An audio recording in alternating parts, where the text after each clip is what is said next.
జగిత్యాల జిల్లా మల్యాల మండలం ప్రముఖ పుణ్యక్షేత్రం కొండగట్టు ఆంజనేయ స్వామి ఆలయానికి శనివారం కాస్త భక్తుల రద్దీ కనిపించింది. అయితే స్వామివారికి హైదరాబాద్ నుండి 30 మంది మా సత్సంగ్ నుండి మొదటిసారిగా ఆలయంలో 108 స్వామివారి నామములతో భజన, హనుమాన్ చాలీసా పారాయణ కార్యక్రమం చేపట్టారు.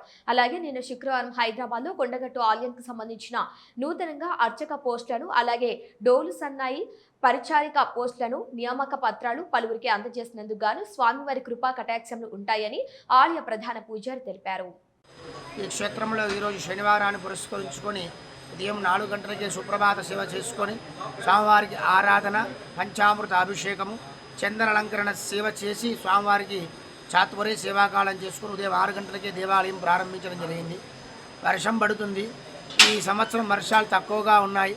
వర్షాలు సమృద్ధిగా కురిచి పాడి పంటలతో కూడా రాష్ట్రం, దేశం సస్యశ్యామలం కావాలని కొండగట్టు ఆంజనేయ స్వామి వారు వేడుకుంటున్నాను. స్కూళ్ళు ప్రారంభమయ్యాయి, వర్షాలు చిన్నగా పడుతున్నాయి, రైతులకు కూడా పని ఉంది కనుక ఈరోజు రద్దీ కాస్త తక్కువగానే ఉంది. కానీ శనివారం 10 గంటల వరకు పెరిగే అవకాశం కూడా ఉంటుంది. ఎందుకంటే ప్రతి వారం చూస్తూ ఉన్నాం. ప్రత్యేకంగా చెప్పుకోవలసిన విషయం ఏమిటంటే దేవాదాయ ధర్మాదాయ శాఖ వారు నిన్న ప్రముఖ దేవాలయాలతో పాటు అన్ని దేవాలయాల్లో ఖాళీగా ఉన్నటువంటి అర్చక, పాచక, పరిచారక, డోలు, సొన్నాయి, తాళం ఇత్యాది పోస్టులన్నీ కూడా భర్తీ చేసి రవీంద్ర భారతిలో 190 మందికి కూడా నియామక పత్రాలు అందజేసి ఉన్నారు. ప్రభుత్వానికి, దేవాదాయ శాఖ మంత్రులకు అందరికీ కూడా కొండగట్టు ఆంజనేయ స్వామి వారి యొక్క మంగళాశాసనాలు కృప చేస్తున్నాం. అదేవిధంగా మన దేవస్థానంలో కూడా 4 అర్చక పోస్టులు మరియు 1 డోలు, 1 సొన్నాయి కూడా నియామకం జరిగింది.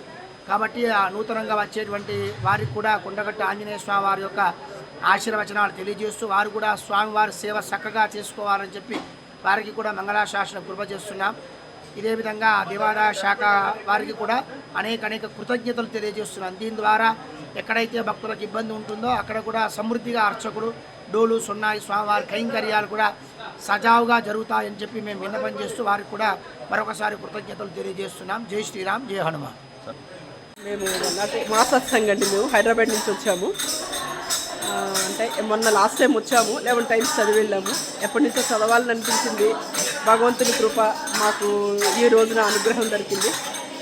108 చేయాలని సంకల్పం చేసుకుని వచ్చామండి. మార్నింగ్ 3 o'clock బయలుదేరి వచ్చాము. ఇందాక 7 o'clock స్టార్ట్ చేసామండి. ఆల్మోస్ట్ 1 o'clock కల్లా అయిపోతుంది. ఎందుకంటే మన హిందూ ధర్మాన్ని ముందుకు తీసుకెళ్ళాలి. ఎక్కడైనా సరే భగవంతుడి నామం ముందుకు తీసుకెళ్ళాలి అన్న సంకల్పంతో మేము అందరం లేడీస్ అండి. మనం భజన సమాజం అలా ఏం కాదండి మాది. మేమందరం కూడా హౌస్ వైఫ్మే. కాకపోతే ఏంటంటే ప్రతి చిన్న మనకున్న కొద్ది సమయాన్ని, లైఫ్ చాలా చిన్నది కదా, మనకున్న కొద్ది సమయాన్ని కూడా మనం వినియోగించుకుని భగవంతుని కార్యక్రమం, ఒక సేవా కార్యక్రమం మనం చేస్తూ మనతో పాటు ఒక 10 మందిని కూడా ముందుకు తీసుకెళ్తా మంచి కార్యక్రమాల్లో ముందుకెళ్దామని మేము చిన్నగా కార్యక్రమాలు చేస్తూ ఉంటామండి. భగవంతుని సేవ ఎక్కడైనా సరే ఏదో కార్యక్రమం, లలితా విష్ణు పారాయణాలు కూడా చేస్తూ ఉంటాం. ఖాళీ సమయాల్లో టీవీ చూడకుండా మన షాపింగ్లో అవి ఇవి లేకుండా భగవంతుడి సేవ చేస్తూ ఉంటాం. జై శ్రీమన్నారాయణ. హైదరాబాద్ నుంచి వచ్చామండి. సుచిత్ర సెంటర్ అండి. సుచిత్ర సెంటర్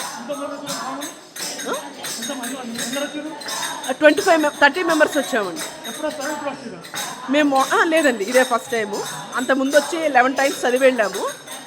ఇది 108 ఫస్ట్ టైం అండి. ఇక్కడ ఫస్ట్ టైం టెంపుల్. అసలు ఆ స్వామి అనుగ్రహం అండి. అసలు ఇక్కడ చదవటం అనేది మేము ఏ జన్మలోనో, పూర్వజన్మలో ఏదో భగవంతుడు ఏదో చిన్న పుణ్యం చేసుకుని ఉంటాం. అందుకని భగవంతుడు మనకి అనుగ్రహం దొరికిందని